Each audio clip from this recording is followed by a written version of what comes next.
going on? I mean, it's not every day. You know, I told them it's not like us to look up. I didn't say don't look up. It was just say don't look up, they'll look up. Yeah, they were practicing. We told them that after practice we'd hand them all the glasses and they could start looking at it. So, you know, it's a pretty historical moment to say the least, and we wanted them to be a part of it. So they all got their glasses and keep them all day. I think, what is it, 12:30? It's supposed to be fully blocked. 11:46, something like that. 11:46. Okay, 11:46. So turn your lights on, I guess. Yeah, so it's pretty fun. Right. Yeah, it was a good day. It was warm and hot. It was a full sun until this started happening. So we had a good practice today in pads. Mike, how do you adjust this week? Now, game week is next week, but do you start adjusting in terms of taking back the physicality this week, or what do you do? Yeah, you do. You always do that next to last. You know, you get about 10 days out from the game. You start drawing back. You still do some physical stuff. You still do good on good because you want to keep the speed of the game. So you just limit the number of reps with it, but you keep it going. You in a recent article, you're talking about the offensive line, saying it's probably one of the best since you've been here. Why do you think makes them so great? Well, we've got a lot of experience and we've got a lot more athletic ability. I feel good about our backup guys, and I feel good about them understanding our offense completely with what we want to do. So they're just smoother than running hitting all cylinders, so to speak, on everything, and that's important. And hopefully, we'll be able to have you know, less disruptive plays and that type of thing to keep us on schedule offensively. So I feel good about those guys. Out of curiosity, just your return specialist. Let's start with punt returner. Are you concerned at all about having your number one corner as your punt returner? He played all the time last year. I thought he was the number one corner last year. We'll have him back there. We'll have Jay back there, and we'll have Ronnie back there. So we'll have all three of those guys at different times. But no, I feel pretty good about him being there and being able to do it. What about kick returner?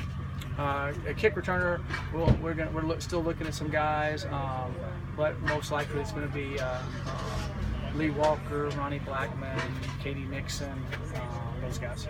How important is it for you to have a veteran back there that sometimes maybe isn't the guy returning, but a lot of times you see that veteran kind of calm the young guy down and say, don't bring this out? Yeah, we do. We've worked on it. Hopefully we'll do that. You know, usually that guy has to take a lot of blocks, and last year we had Phillip doing it on and off. So we thought maybe he was just taking too many. You know, they knew he was our star tailback, so we felt like people, not on purpose, but they weren't avoiding him. And so if you knew you could get an extra hit because he's got to block somebody on our star tailback, that might be a deal. But you know, on kickoff returns, it's a little bit different than punt returns. You can fair catch. There's a little bit more. High intensity lick sometimes on a kickoff return than a punt return. You know, we won't have Phillip back there unless we have to in some, you know, like you said, some really important. They're all important, but some really pressure situation. But right now, we don't have him back there. And with punt return, you've often said the philosophy is just catch it and get it to our offense. Yeah. Is that more so when you have an offense like this? I think the number one thing is get it back to the offense, however that is. If it's a block, if it's they kick it out of bounds, or if you just catch it. The main thing is to get it back. And then if you get times to make a big play, which we made some big plays at different times last year, all our returners did. But the main key is get it back to them. Because if you don't, it's a 40-yard turnover, really. So it's kind of a little bit of a changes and flips the field a little bit on you. When Javier Edwards has been healthy out there this preseason, how would you kind of compare what he brings to that role versus what you got from Josh Tupou last season? I think they're real similar. I mean, Josh played really, really well. I got to see Javier play in a few games to see, but I think they're similar. They can both hold the point because it's so big and strong. And then they also have the ability to move and do that type of thing. I think Javier's got a lot of talent. We'll just see if he can put it on and do it during a game like Josh did. Have you seen that whole defensive line progress in camp up to this point? I think they've made good strides. I think they really have, and they're excited about playing. You know, Leo Jackson's playing really, really, really well, which I figured he would. He's always played well when he's played for us. And then, you know, Frank Umo's made a good jump. Chris Malumba and Javier have made really good jumps. Chase Frankie has gotten better, and he's flashed at times for us, and he's going to have to play. So I feel good about all those guys. And then George Frazier going over there, he's done some really good things. So I feel like those 7 dudes give us big, strong, powerful guys.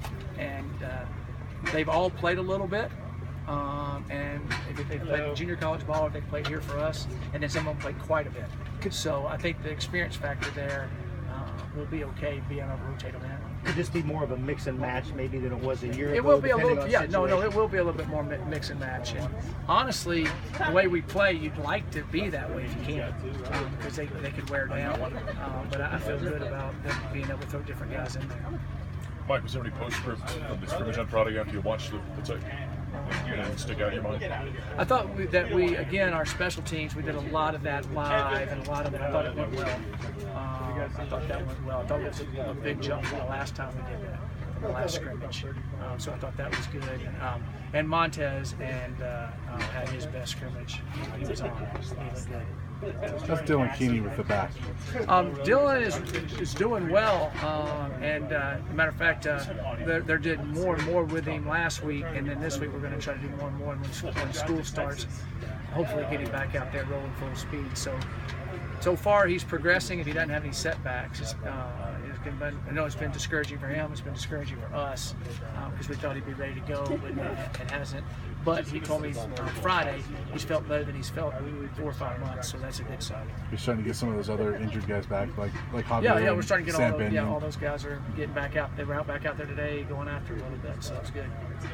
Any separation in your kicking competition so far? Oh wow. I would say it's still pretty even, but I have been pleased with James, and I have been pleased with Chris, and I've been overly pleased with Alex. I hope he does what he did in camp, because he's doing what I think he can always been able to do. I think he's just gotten confidence in it, and his drop is so much more consistent. So that's good. Maybe it's his hair. He can say it's his hair. I say it's his drop. So I'd rather have the drop than the hair. But he's doing good. You going to split up the field goal and kickoff duties, or would you? Don't know yet. Don't know yet.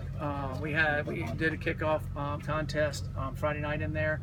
We'll do one again Thursday, and then we'll kind of make decisions from there. I probably still won't tell you, but we'll keep. We have not made a decision yet, but we will do another contest on it.